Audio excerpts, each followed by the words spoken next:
విభజిత ఆంధ్రప్రదేశ్ స్పీకర్లకు ఆ సీటు ఏమాత్రం కలిసి రావటం లేదా? ఇప్పుడు ఏపీ రాజకీయాల్లో ఇదే పెద్ద హాట్ టాపిక్గా మారింది. రాష్ట్ర విభజన తర్వాత మొదటిసారి ఆంధ్రప్రదేశ్ శాసనసభ స్పీకర్గా సీనియర్ నేత కొడేల శివప్రసాదరావు బాధ్యతలు స్వీకరించిన సంగతి తెలిసిందే. 5 ఏళ్లు ఆయన విజయవంతంగా తన పదవీ కాలాన్ని పూర్తి చేసుకున్నారు. కానీ 2019 ఎన్నికల్లో ఆయన ఎమ్మెల్యేగా కూడా ఓటమి పాలయ్యారు. ఆ ఎన్నికల్లో టీడీపీ కూడా పరాజయం పాలైన సంగతి తెలిసిందే. 2019లో వైసీపీ అధికారంలోకి వచ్చిన తర్వాత మాజీ స్పీకర్ కొడేల శివప్రసాదరావుపై సంచలన ఆరోపణలు చేసింది. అసెంబ్లీ నుంచి కొంత ఫర్నిచర్ను తన కుమారుడి షాపుతో పాటు తన నివాసానికి తరలించారంటూ ఆరోపించింది. దీనిపై వైసీపీ సర్కార్ అప్పట్లో కేసు కూడా నమోదు చేసింది. అప్పట్లో ఈ ఫర్నిచర్ తస్కరణ వ్యవహారం రాజకీయంగా పెద్ద దుమారమే రేపింది. ఈ వ్యవహారంపై స్పందించిన కొడేల శివప్రసాద్ కొంత ఫర్నిచర్ను తన నివాసానికి తరలించిన మాట వాస్తవమేనని, ఈ ఫర్నిచర్ తీసుకెళ్లాలని అసెంబ్లీ అధికారులకు లేఖలు కూడా రాశానని చెప్పారు. లేదంటే ఆ ఫర్నిచర్కు ఖరీదు కట్టి ఆ మొత్తం చెల్లించడానికి సిద్ధమంటూ కూడా వివరణ ఇచ్చారు.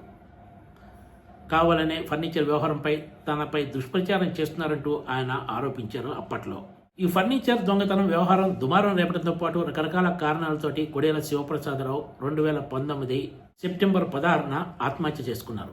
ఈ ఘటన అప్పట్లో 2 తెలుగు రాష్ట్రాల్లో పెద్ద సంచలనంగా మారింది. కొడేల శివప్రసాదరావు లాంటి సీనియర్ నేత ఆత్మహత్య చేసుకుంటారని ఎవరూ ఊహించలేదు. వైసీపీ అధికారంలోకి వచ్చాక రెండవసారి ఆంధ్రప్రదేశ్ అసెంబ్లీ స్పీకర్గా మరో సీనియర్ నేత తమ్మినేని సీతారాం ఎన్నికయ్యారు.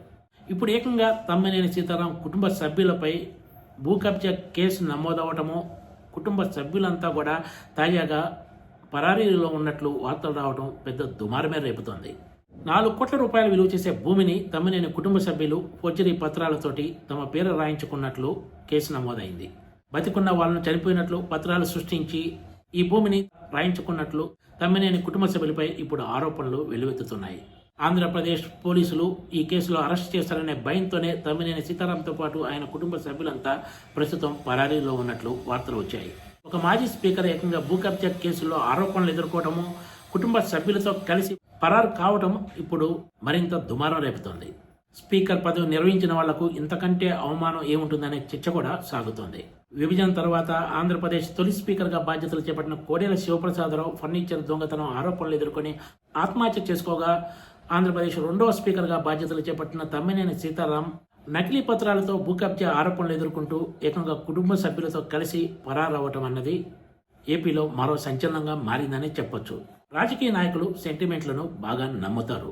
మన రాష్ట్రం నుంచి కూడా స్పీకర్గా బాధ్యతలు చేపట్టిన వాళ్ళు, దేవాదాయ శాఖ మంత్రిగా బాధ్యతలు చేపట్టిన వాళ్ళు తర్వాత ఎన్నికల్లో గెలవరనే నమ్మకం చాలా మందిలో ఉండేది. కొన్నిసార్లు ఈ సెంటిమెంట్ బ్రేక్ అయినా కూడా చాలాసార్లు ఇదే నిజమైందనేది ఎక్కువ మంది నాయకులు చెప్పే మాట. అంతేకాకుండా ఆయా పదవులు చేపట్టిన వాళ్ళు చాలా సందర్భాల్లో ఇబ్బందులు ఎదుర్కొన్నారనే ప్రచారం కూడా రాజకీయ నేతల్లో బలంగా ఉంది. ఇప్పుడు వరుసగా స్పీకర్లుగా చేసిన ఇద్దరు కూడా వివాదాల్లో ఇరుక్కున్నారు, చిక్కుల్లో పడ్డారు.